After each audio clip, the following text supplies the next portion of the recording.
So last year's briefing was about NBG posterior.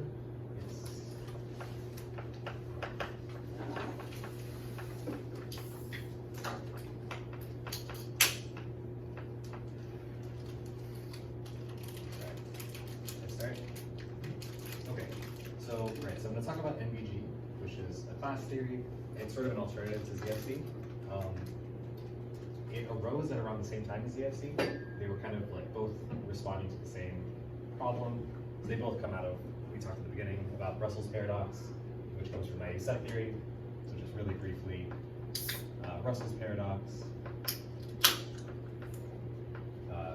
In naive set theory, we have this set R, which is the set of all x that don't contain themselves, and then we ask if this contains itself, and we get a contradiction, right? So a lot of like early set theory was devoted to patching this and related paradoxes, and so people were trying to come up with different ways of sort of axiomatizing this idea of sets while avoiding these types of paradoxes. ZFC was one approach, and you can, and that's what we've been studying. And that in that approach, you sort of like say that any classes that are too big don't exist, like proper classes don't exist in the universe. NBG is an approach where you want to, the motivation is kind of to resolve the set theoretic paradoxes without banishing proper classes. So we still want to say that proper classes exist, but they're going to be like distinct types of things from sets. But they both kind of formally exist in our model, and we can talk about both of them. So the idea is that it's a theory of classes. So everything in a model of NBG is a class, and the classes are split into two distinct categories. There's the sets, and then there's the proper classes.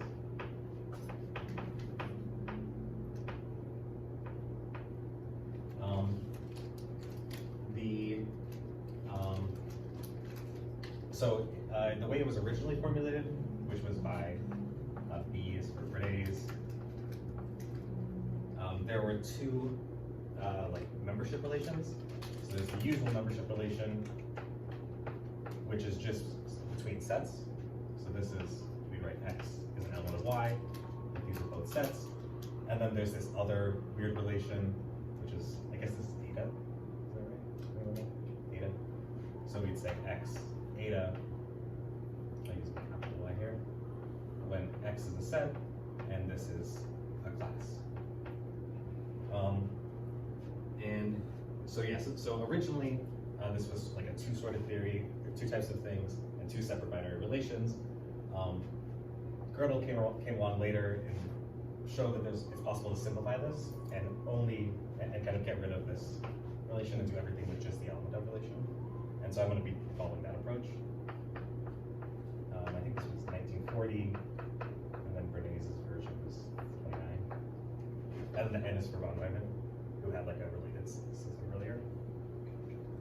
So, okay, so how do we like talk about sets and proper classes with just the element of relation?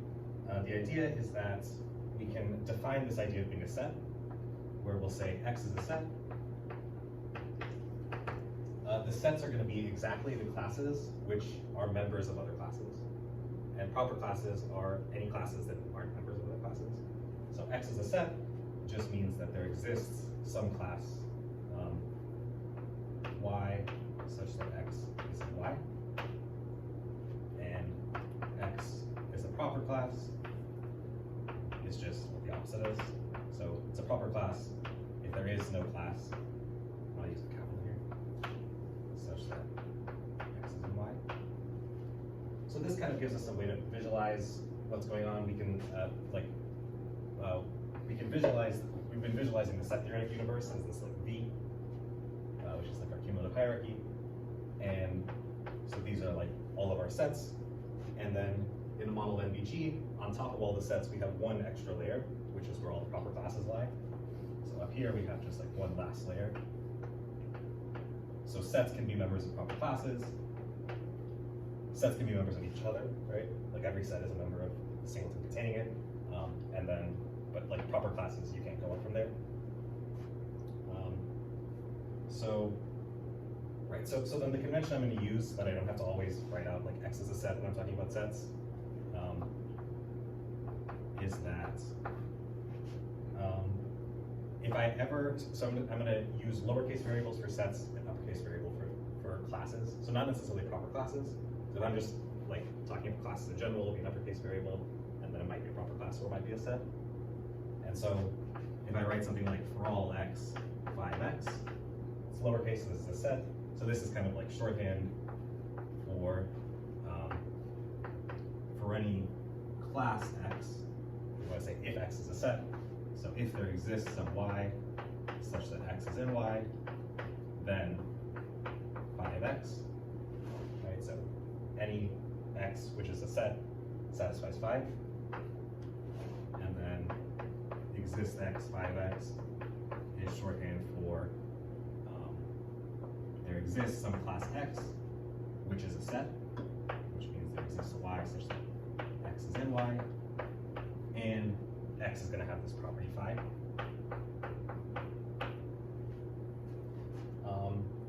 And then the last thing is that if we have a formula where all of our variables that are quantified over are like are sets, then I'll call it a v-bounded formula. So if phi only quantifies over sets,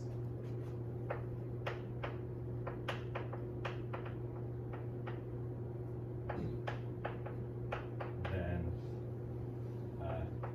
it is called v-bounded. I actually couldn't find like a term for this, so this is just, I'm only going to use this term once. But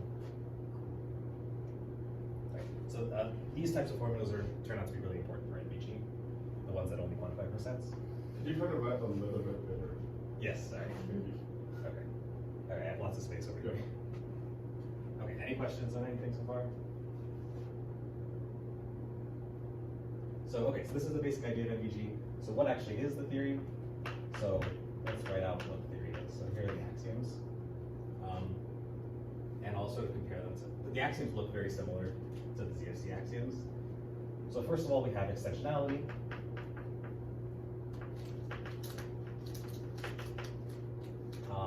It's only slightly different from ZFC. In ZFC, right, this says for any sets, x is y, if and only if everything in x is something in y. Okay, they have all the same elements. This is basically identical except for that extensionality is going to hold also for classes. Oh, sorry, I got a word figure.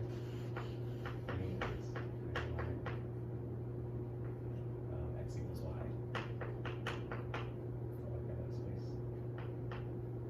I'll just write x equals y, and then that means that.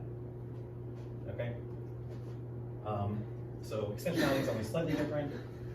Then we have a bunch of axioms, like the same axioms that we had in ZFC for creation of sets. So we have like the axiom that tells us for any two sets we can form the pair of those sets. For any set we can form the union, we can form the power set. We have the axiom of infinity, which tells us basically that omega exists. And we have foundation. So these axioms are all the exact same in ZFC as in NBG. These just deal with like sets. So these don't have anything to do with classes. So these are all the same.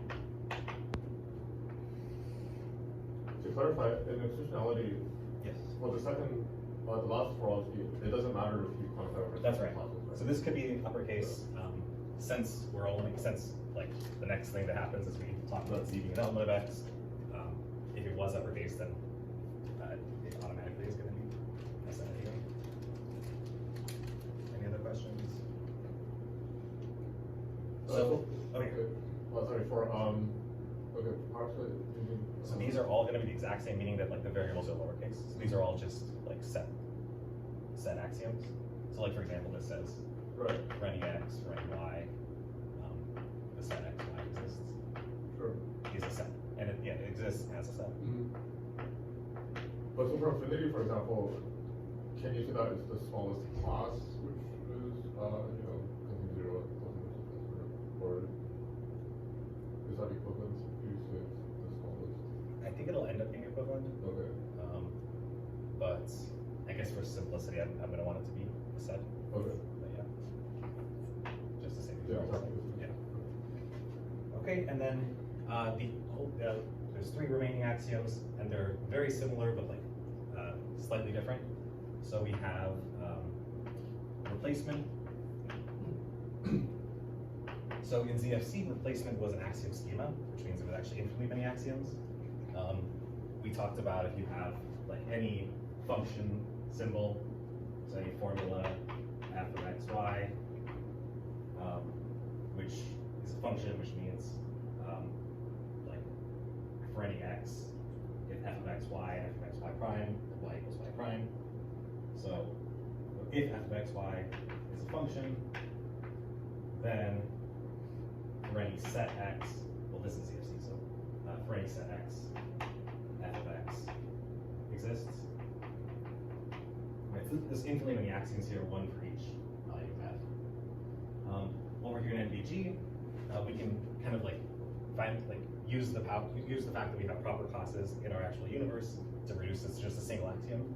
So we can say for any f, we can quantify over classes f. These classes would include things like functions, and then we just say for any f, if f is a function, which is again something you can define, then for any x, f, and this is lowercase x, this is a set, f of x is a set. Yes? So could one imagine that you could also have a replacement schema but for classes that says if you have a class then If this was a class here? yeah. Because these are these are classes. Do you mean this one's a class?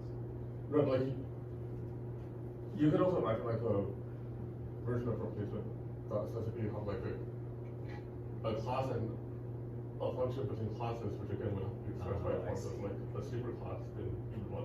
So would that be like a schema then?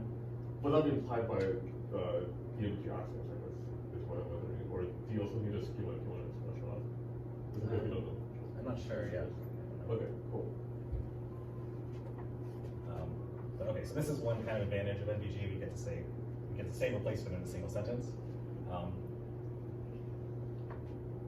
We have comprehension, which is again an axiom schema. This says for any 5xy, we have, and for any x, the set of all, also for any, actually, sorry, so for any formula 5x, I have a bar here because it's going to be like multiple variables. So this is like x1 to xn. So then we'd say the set of all x and y such that 5x exists. So this is again going to be really similar, but it is actually going to be an axiom schema here. So the reason is that we can't really if we tried to do this by quantifying over classes by saying like for all classes A, the class of all things that are in A exists. That's kind of like tautologist, right? Because they're taking existing classes that are supposed to represent formulas and then saying that they exist. But they exist as a set, so they wouldn't be a class. Oh, that's true. Oh yeah, so if we had this bounded to y. Well, let me write the axiom first, Sure. because we're not actually going to bound them to sets. So, oh, yeah. Okay. So here we're going to say, this is the schema, so for any phi of x, but now we're only going to consider the formulas that are v-bounded. So only the formulas that quantify over sets. So for any v-bounded phi of x, so this is actually going to state the existence of a class. So this says that class of all x such that phi of x not saying it's a set, I'm just saying it exists. So this is like a powerful axiom that tells us the existence of a whole bunch of different classes. So these ones give us a bunch of sets. This allows us to take a class and a set and produce a new set, and this allows us to construct a bunch of classes. Yes. What was the point of the S bar again? This is just in case our formula talks about multiple different variables. So you're considering a set of tuples? Yeah. Why can't you call that the usual way? Like call the tuple as a single thing? Oh, that's true. So I could just say phi of x and then have this be the tuple x1 through xn. Well, so I'm wondering if that's the same thing, or maybe you're thinking of something else there. The reason I have it as a tuple is when I show the finite axiomatization, I'm going to use the back that's a tuple. But so when you say x bar and y, they're like recording it as a tuple, or? Yes, yeah. Okay. Yeah, so it's the set of like n tuples in y that satisfy phi. Okay. Would exist.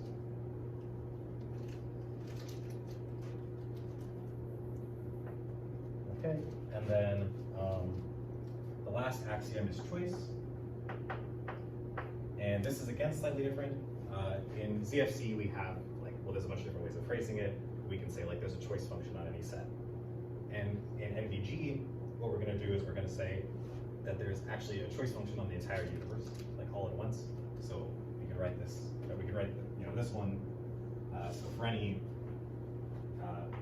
set X, there exists some choice function, which we can write as it's all A in power set of X minus the empty set.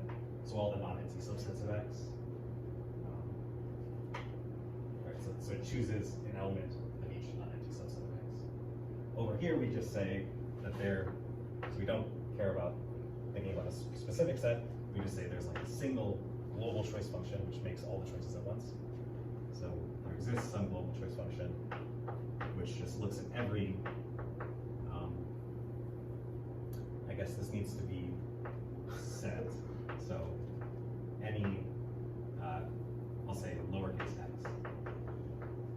So we look at all the sets that are not empty and we choose an element from each set. The notation, like product over all sets, is that like the formal thing, or is it like the shorthand? This is a shorthand, yeah. Okay. Yeah. And so there's no like proper class-sized products. That's not a class, right? I think that's too big to be a class. Yeah, I don't think that's a class. Okay, so it's a shorthand. Yeah. Yeah, does the meaning, does it make sense what it means? It's a function that chooses from every set, an element of that set, every non-empty set. Yeah, it's like a class of pairs such that for each x there exists a unique y such that the y belongs. Y is an x, yeah, exactly. Yeah, right, Yeah. okay. Sorry, one more question. Yes. So for foundation, are the usual formulations equivalent? So for example, okay.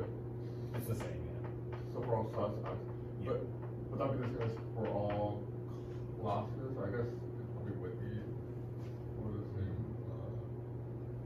So if we said for every non-empty class, Yeah. there's an element of it which is disjoint from it. So you can just take the transitive closure of the particular elements of that class Mhm. of the usual. Yeah, so I think this would Sort of restrict it to. I think this would imply, yeah, this would imply Yeah, the class version Yeah. and the class Which is version probably of this. So, yeah. yeah. Cool. So yeah, so these are the axioms.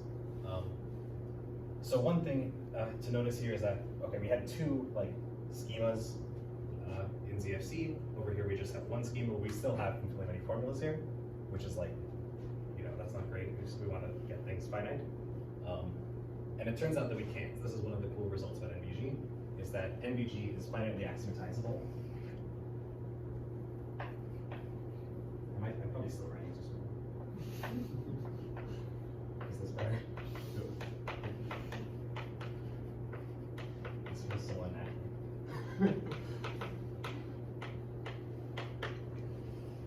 Okay, so this is an axiomatization of NBG, and all of these things are just sentences. If we want to find a finite axiomatization, the idea is that we want to find finitely many instances of this schema, which generate all the rest of them. And I guess like morally, the reason why this is possible is that if we actually look at what these formulas are, they're very simple. Like the language of set theory is very simple, and we can construct classes corresponding to formulas using just a few simple rules. So let's see how that works. Oh, I guess first, just one note. We can ask, is the same true of ZFC? Did we talk about that? I think we talked about it. So ZFC is not actually finitely axiomatizable. You mentioned the reflection principle, right? So the reflection principle tells us that for any finite subset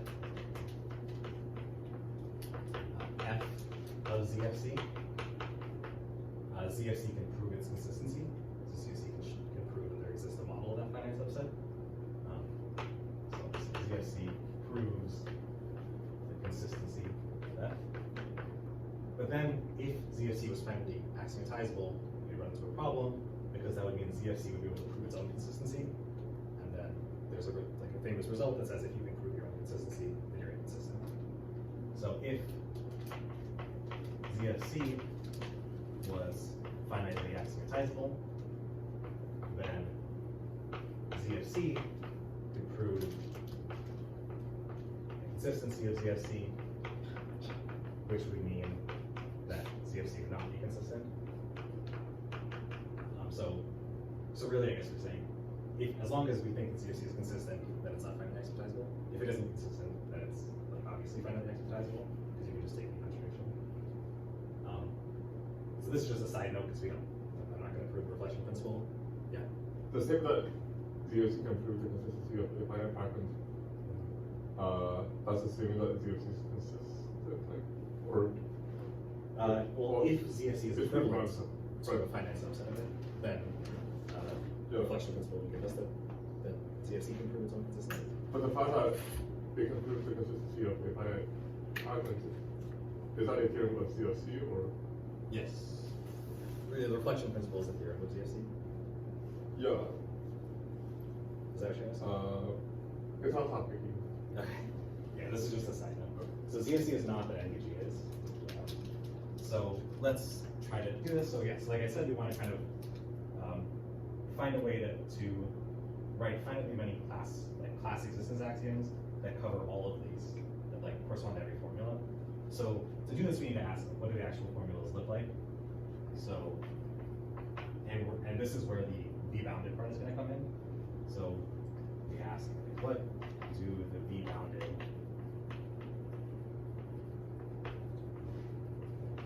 formulas look like?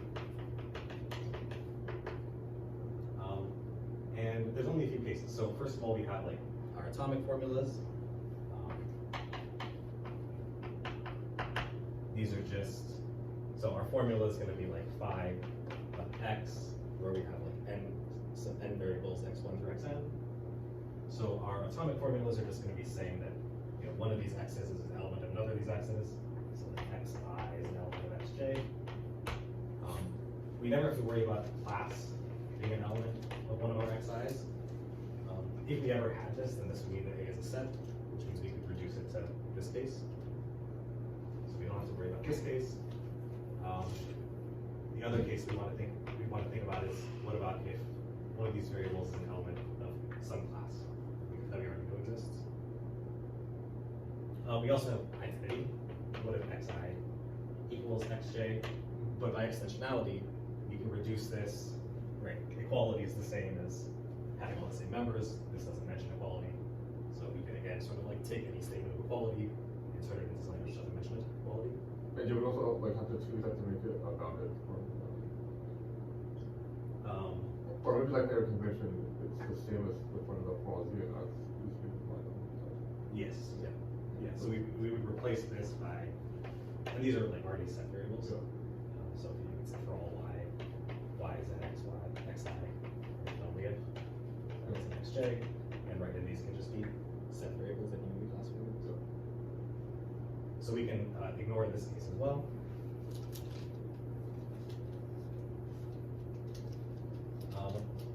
These are the only atomic formulas. Then we can take these formulas and build up more formulas out of them. And there's just three cases. So for any formula that we've already constructed, we can negate it. We can take two formulas that we've already constructed and AND them together. And we can do a quantification, which will be over a set, right? Because we're only dealing with the V-bound formulas. I already have x's, so I'm using y here. So exists some y such that phi of xy. And so basically we want to be able to like cover all of these cases. Each of these will just require one class class creation axiom, and then these ones will get a little bit trickier. So let's start with these ones. So first of all, for the negation case, we want to show that if we already have a class that corresponds to this formula, so if we have some a which is equal to the class of all x such that phi of x, then we want to show the existence of the class of all x such that not phi of x. But this is just the opposite of, this is just the complement of A. So that'll be our first axiom. It says,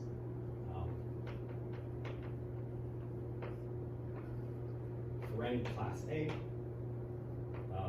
the complement of that class exists. Great, so this covers our negation case. The complement, just to clarify, means the complement in B. Yes, exactly. Yep, so this is this, I mean, it's this. So it's the set, it's all the sets which this doesn't really. This is like V minus A.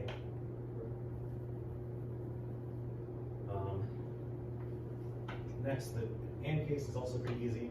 So if we have A representing the formula phi, and B representing the formula psi, then we want to show the existence of the class of all x such that phi and psi, but that's just the intersection of these two. So we want A intersection B. And so again, we just add an axiom for that. So we say for any A, for any B, A intersect B exists as a class. Okay, that deals with this case. The quantification case is maybe a little trickier. So now we have one extra variable to deal with. So we want to say if we have a class A which represents, so now it's going to be, we have this extra variable, so we want to consider x and y such that phi of xy. We want the class of all x such that there exists a y such that phi of x, y. So if we think about what this is, well, A we can think of as like, it's a set of ordered pairs, right? Where the first element is a tuple.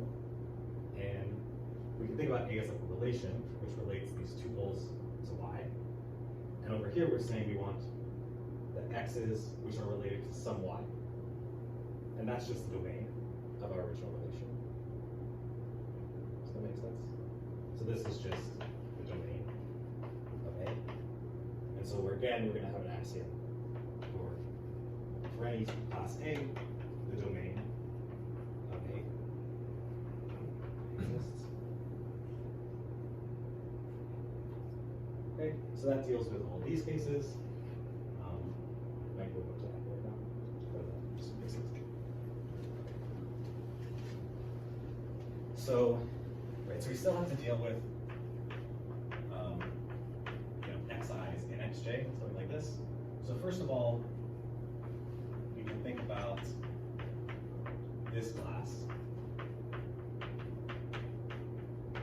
This is not exactly what we want, because we want the full tuple like x1 through xn, not just these two components. But we'll start here. This class, nothing that we have so far guarantees us that this exists. So we are just going to add an axiom. This is called E, and we're just going to have an axiom that says that E exists as a class. Over here. So E is kind of, E like represents, so these are like any sets, and E kind of like represents the full element of relation on our set theory universe. So we can also say like, this is the first, if we only have our class comprehension axioms, this is like the first proper class that we are guaranteed exists. I guess we haven't proven that it's a proper class, but it will be a proper class. We also have the domain, and the domain of E would be all of the sets which are elements of other sets, but by the definition of sets, that's all the sets. So now we also have V, right? V is just the domain of E. So now we have the existence of V. Sorry, the definition of set would depend on the guarantee that, like, if a proper class is in something else, then it can't be a proper class. Yeah, that's right. Well, yeah, so a proper class can't be an element of something else. So if you have a class which is an element of something, then that tells you that that class is not a proper class, it's just a set. So like V is not going to be an element of anything, and neither is E. Right. Oh, okay. Yeah, that makes sense. And like whenever we take an ordered pair, this is really the code for X, XY. So these are automatically members of sets. So any ordered pair automatically, these have to be sets. Like you can't have an ordered pair of classes or anything like that. So this is this thing about like, we just have one layer. We can't like build up new proper classes out of existing proper classes. At least we can build them out like using things like the domain function, but we can't like make them elements of other sets. Makes sense? Yeah, thanks. All right, other questions? Okay, so we have E. But what we really wanted was we want this class, such that xi is an xj. And this is a little bit trickier because we have all these extra variables in here that like how do we get them from just E? The idea is that we can get them as long as we just have a few extra little operations.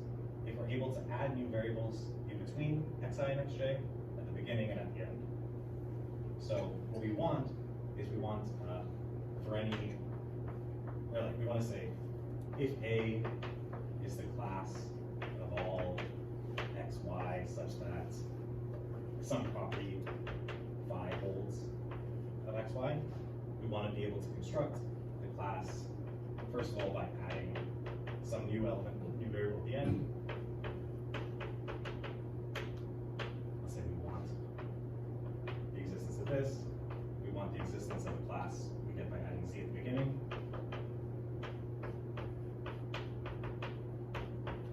And we want the one we get by putting in the middle. If we have these three, then we can just like add as many variables as we want in between, and we can take E and transform it into this, no matter what I and J are. So that's like the strategy. The other thing we might need though is to deal with like if I is bigger than J, then like I comes after J in the ordering. So we want to be able to swap the order. So that's the other thing. The YX such that I XY. So we want to be able to construct these things out of A. We could just add an axiom for each of them. Well, yeah, so first of all, this one, like what is this saying? Well, we just added an extra variable on the end of our tuple, but we have no constraints on it. So Z can be anything. So really what this is it's just our original A, Cartesian product with the universe, B, which we already know exists. And so we're just going to have an axiom that says that for any A cross B exists. So we can always Cartesian product with the universe. This one might seem similar because we're just adding as arbitrary variables at the beginning. So we might say that this is like B cross A. The annoying thing is that the way we code ordered pairs means that this is actually ordered triples, I guess. This is ZXY, right, which is different from Z, XY. This is what we get if we did B cross A. So we actually do need something different here. We need like a new axiom for this. So this, we can call this like, we're taking the z and moving to the beginning to a little jump operation here.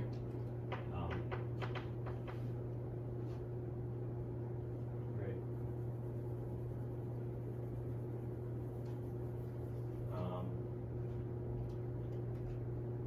I think it follows from the last one, probably where you do the variables in. What's that?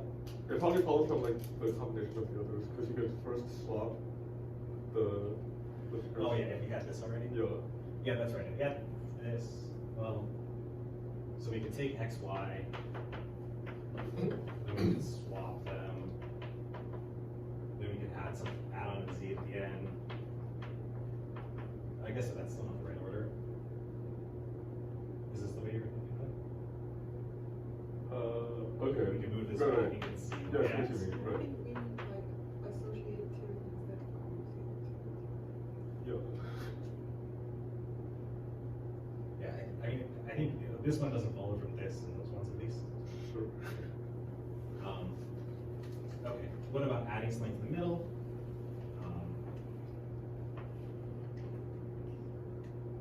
So this one we're also going to have an axiom for. So for any A, I'm going to give this a weird name and call it 2, 3 exists. And I'm also going to call this 1, 2, 3. So the reason, this is just a side note, but if you think about what we're doing, we just want to be able to take our 3 variables and permute them in any way. And Okay. we're just taking 3 things, and then we're taking the set of all permutations. That's the permutation group S3, which is, we can think about this as like the symmetries of a triangle. This is just a second, but our first operation is just rotating our triangle around. So we have x, y, z becomes z, x, y. And then we have a reflection operation, which switches y and x, which is what we're doing here. Or sorry, switching y and z. X, y, z becomes x, z, y. And then you can show with group theory that these two generate all the permutations that you need. So these are kind of all you need to get any order, or these two get you any order of these variables. And so that actually also allows us, together with the domain function, to get this set. So we don't need an extra axiom for this. How do we get this one? So we start with x, y. We cross it with b to get x, y, z. And then we just want to swap the first 2 elements, which I guess we can move z to the front with the 1, 2, 3 operation. And then, or no, I think we want to do 2, 3 first. Right, so that'll get us x, z, y, and then, right, so then we apply 1, 2, 3, which moves us to y, x, z. And now remember, this is actually this. And so when we take the domain, we just get yx. So, I mean, we could add an extra axiom just saying that this thing exists, but it follows from these 2. So, okay, so that covers this case, the xi's and xj. Right, no matter what I and j are, we can always cover this. And the last case is actually like pretty simple. So if we have some class A, and we want the class of all x such that xi is in A, well, this is just like, let's say, I don't know. I mean, this is basically like we want a Cartesian product with some number of b's, because we only have a constraint on the ith variable, and then we have some number of b's on it. And we know how to multiply by b on the right. We can also multiply by b on the left using our permutation operations. So we've already covered this case as well. And so this basically proves this theorem. We can get a class corresponding to any formula. So that shows, and then each of these axioms is an instance of this class comprehension scheme. So we've shown that finite subset of this theory generates the whole theory. Okay, so this is like a kind of technical question. Can you say a word about like the parameters? So these are, do the formulas have parameters? Well, the A's are sort of like parameters. Yeah. But so like you talk about like a single class variable as a parameter, because you don't want to get a schema, so you have a single class. And so like for all classes, then these existing classes are on the side. yeah, I think actually the full version of this class comprehension scheme, it does have parameters. I think it's something like for any y, for any Right. 5x, Yeah. y, where these are now, these would be parameters. We have, but then for any class of y, Yeah. this class exists. Right. But so we're trying to put it into, if I add this passage, you don't want like the y power, you just want a single y object, and then you can take the confusion object, you can call it. Yeah. Okay. Yes, there's a little more subtlety with this case, I guess. Right. Yeah, but you sort of need to carry it throughout, right? To the other. It's like implicitly all of the bias are. Have these y's in them. Yeah. Yeah, I can see that maybe being an issue, like especially with the domain one, because if you have these extra like variables hanging around, the domain is maybe a little subtler. I think it's fine as long as we're not modifying over the classes, right?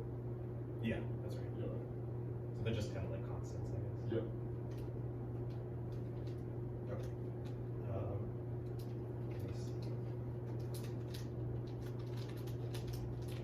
Right, okay, so that's everything I want to say about finite axiomatization. Any questions about anything here?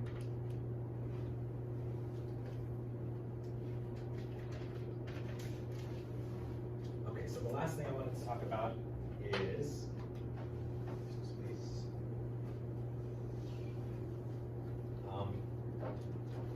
there is an axiom that in the original, so the N I said was for von Neumann. He had like the first sort of formulation of this system in 28, and it was weird. It was like in terms of functions and arguments instead of classes and sets. But like it was the actual axiomatization was very similar. But he had this like interesting axiom which was called the axiom of limitation of size. And so I just want to talk a little bit about that axiom in the context of NBG. Limitation of size. So what this axiom says is that for any class C, if C is a proper class, so that means that there is no D such that C is in D. So this just says C is proper. Then, actually, this is an if and only if, there's going to be some surjection of C onto V. So I'll just write that. There exists some F which takes C and surjects it. This symbol means it's a surjective F onto V. So every proper class is sort of like no bigger than B. Or sorry, I guess it's no smaller than B because it surjects onto B. It's also no bigger because It's also no bigger because the only things in it are, well, yeah, it injects into B because it's like a class of sets. Okay, so what are the so this axiom turns out to have some interesting consequences. In particular, if we add this axiom to NBG, we can actually take out replacement, union, and global choice, and replace all of the three of these with the limitation of size axiom, and if they turn out to be equivalent in the context of the other axioms. do you really need pairing? You mean to show the equivalence? Or like, can you prove pairing from? Yeah, it's possible that you need it like to talk about Maybe, yeah. Well, one thing is, yeah, also like we use pairing in the finite axiomatization. Yeah. So maybe the reason it's not brought up is like, Sure. depends which one they're talking. It's too big. That is actually important, yeah. So when we did this proof of the finite axiomatization, we didn't just use, like, we can talk about which axioms we used here. We used pairing to produce the order pairs, and then we also used foundation. I didn't actually mention this, but there's one subtle case, which is what if I equals j, then we have xi as an element of xi, and the strategy we used over there isn't going to work because we our membership relation is like for different variables, and then we can add extra variables in between, but we never get the case where the two variables are the same. But if we have foundation, we know that the class of all, XX, the class of all x such that x is in x is just the empty class.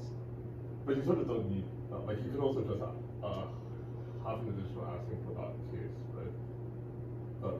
The class of all sets, which ones themselves is also a class. Oh, that's true, yeah. Yeah. That's interesting, And plus you could probably also like build that formula as a combination of the membership with two variables and equality, right? You see that? Oh, right, xi is in xj and Yeah. xi equals xj. Yeah. That's true, huh? Yeah, I'm not sure, for some, the source I was working off of for some reason said that foundation is required. It's easier if you have foundation. It's easier, yeah, it would make it actual. But yeah, we definitely do need pairing. But yeah, okay, so I'm just gonna talk about, I'm gonna do a few little proofs of like this, all right, this is LOS. So first of all, we're gonna show that limitation of size implies replacement. So to do this, so replacement says that for any, this is the NBG replacements, this is like a single sentence, for any function f, and any set x, f of x is a set. So we're going to assume that this is not true, and we're going to show by contradiction. So if this is false, then that means we have some function f and a set x, but f of little x is not a set, it's a proper class. Is a proper class. But then, using limitation of size, if it's a proper class, then we have some surjection. So we can call it, I guess I already used f. I'll make this f prime. Then limitation of size tells us that there's a surjection f, which takes this set, f prime of x, and it surjects it onto the universe. But now, if we just compose these two functions,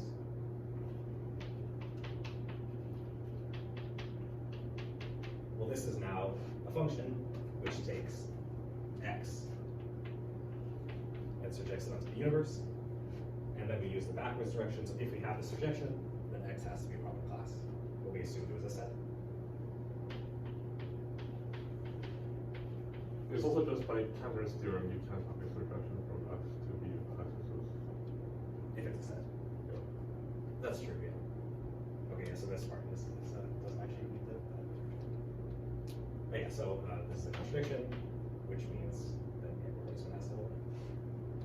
So that's nice. So if we have limitation of size, we have replacement.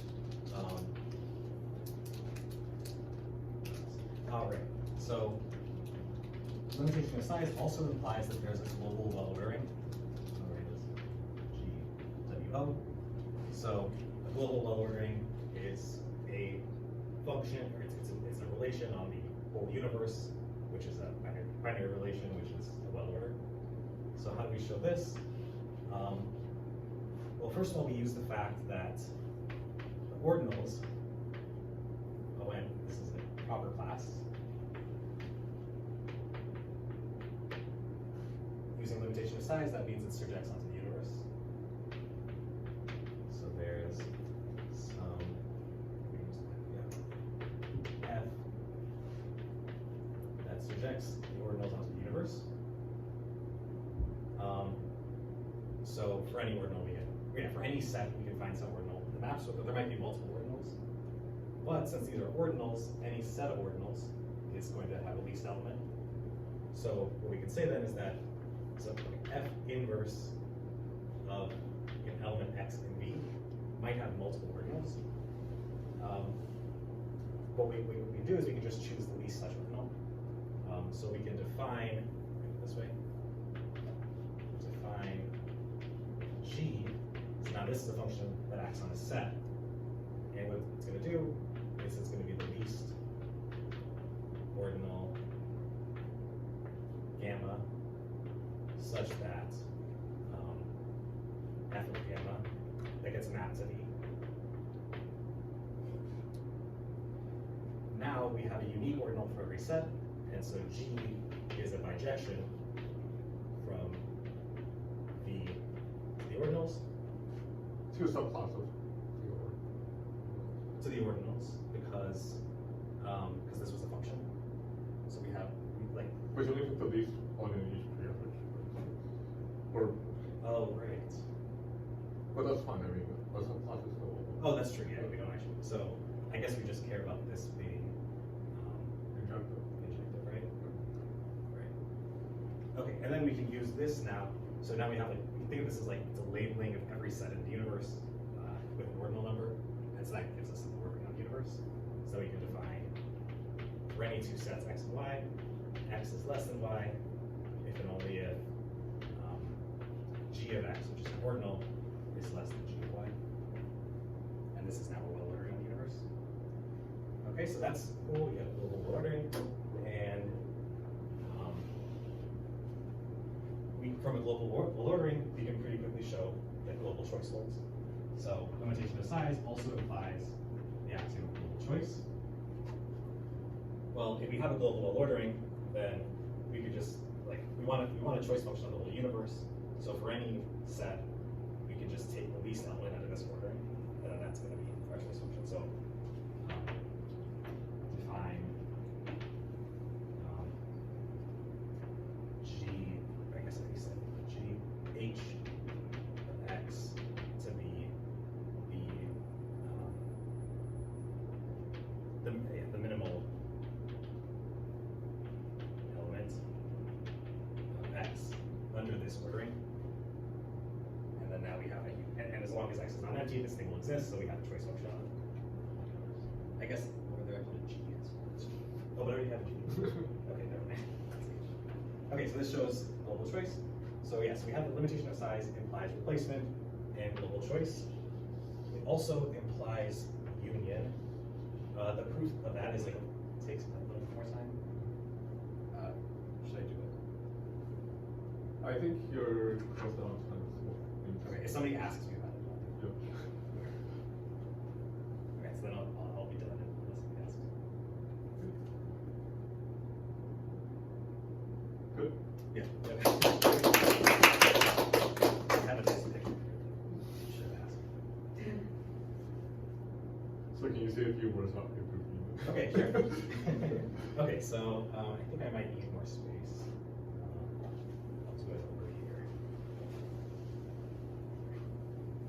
Okay, so we want to show that limitation of size implies union. This proof, by the way, was like 50 years after the original limitation of size axiom, which is kind of interesting because it's not that hard to prove. So I'm going to first draw a picture of the proof. So here's B. G was our function, or I guess our injection onto the ordinals. I'm just going to fill in this picture. Makes sense in a second.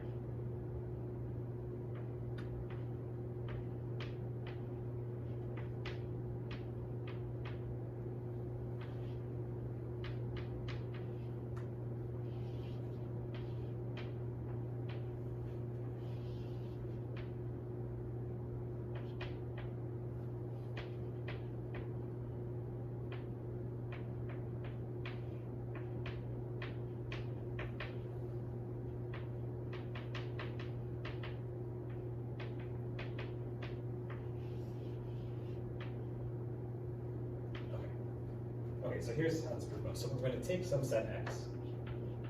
So X is our set.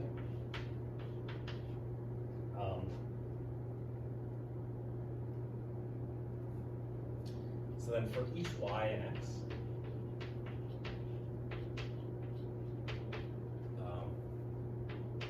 we have g of y. By replacement, which we already showed follows implementation of size, this is a set.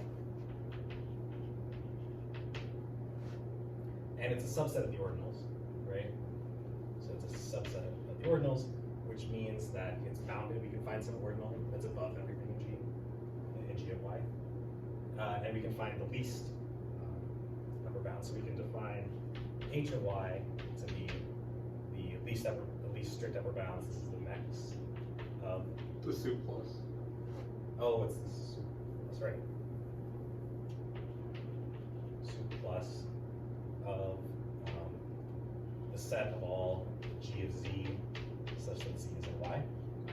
Okay, so in the picture we're taking each of our elements, each element of X, like this element Y.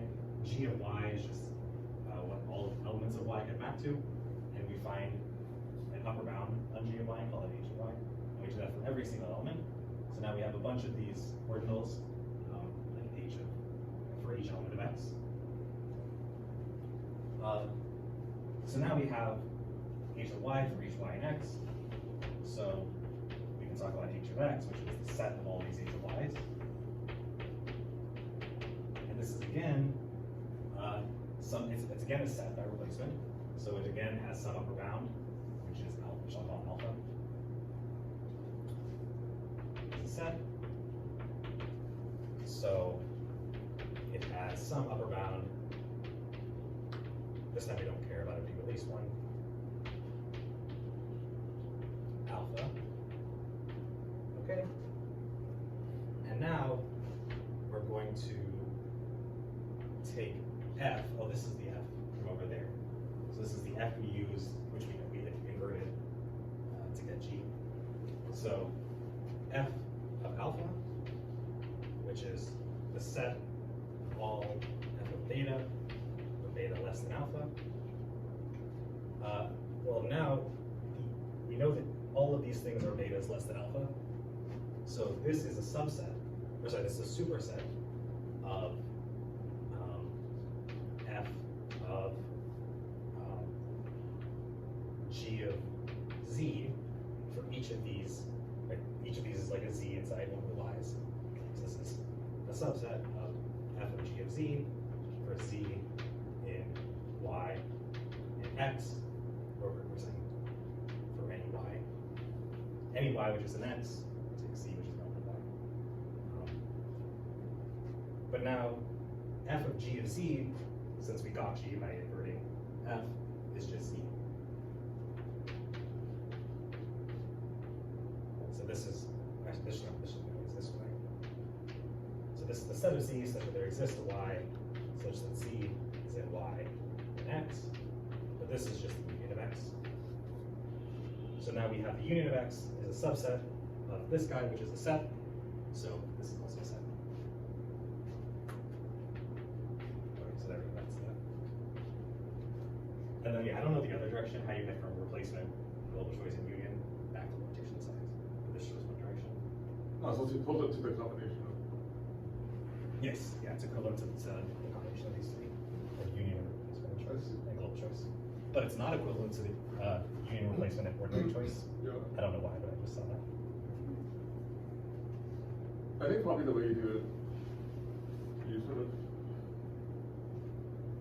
because you have the kingdom hierarchy, and so if you have a proper class, that means like the kingdom hierarchy can't stop. The class can't stop at some B alpha, which means if you just like concatenate the global well ordering is restricted to each of the levels, then that has to be as long as the ordinals. And so that shows that each proper class is the same size as the ordinals, which by global choice. Yeah. Okay, yeah. Yeah, so limitation of size allows us to like remove 3 of our axioms. And there's also like an interesting axiom, like every proper class is the same size as the universe. It's like an interesting axiom. You're saying that there's not exactly one level in your picture above the Yeah. There's nothing. Yeah. Oh, and the other thing is that this is, I don't know the So we saw that if kappa is a strongly inaccessible cardinal, then V kappa is a model of ZFC. And you can show that if we just take V kappa and add one more layer on top, which is V kappa plus 1, this is a model of NBG. So it really does line up with this picture. So this means these are the sets, this minus this are the proper classes. Yeah. So like V kappa plus 1 is like the universal of the classes. And that's a model of NBG. Not all models of NBG look like this. Yeah. Any questions? To tie that back to the first talk, you could also take the definable parts of the kappa as the proper classes, which is more natural model. Oh, and by the way, in that paper, so it does, yeah. And also like NBG, like the formulation here is really from Gödel. In this paper, this is the paper where he defines the constructed universe. Yeah. And there's like some comments about how he chose NBG because it allows him to work with like L is a proper class, but it doesn't exist in like ordinary DFC. So like NBG is a good theory for working with proper classes. There's also a nice thing about how there's this like combinatorial way to define the formulas. Like instead of talking about the formulas, you can just talk about these operations on classes. Yeah. And so there's like there was some comment about how he chose NBG because it allowed him to talk about the definable power set without actually having to talk about like syntax or anything. So it was like supposed to be for non-logicians to be able to kind of grasp what L is. The journal is like QNAS, I think, but which is not a lot specifics of natural economy of science. So it's like Oh, I don't know. Yeah. broad happiness. Yeah, I think that's. Any other questions for Rich? Yes. Gödel has an umlaut. Ah, you're right. Yeah. Now, I also don't know how to pronounce it. I guess I say Gödel, which I don't know if that's I've heard Gödel, it could be either one. I don't know how to say this though. Yeah. Gödel. Gödel. Yeah, I know there's an R in there because it's like German or something, and they do weird things. But is it R? Like there's an R sound, so Gödel,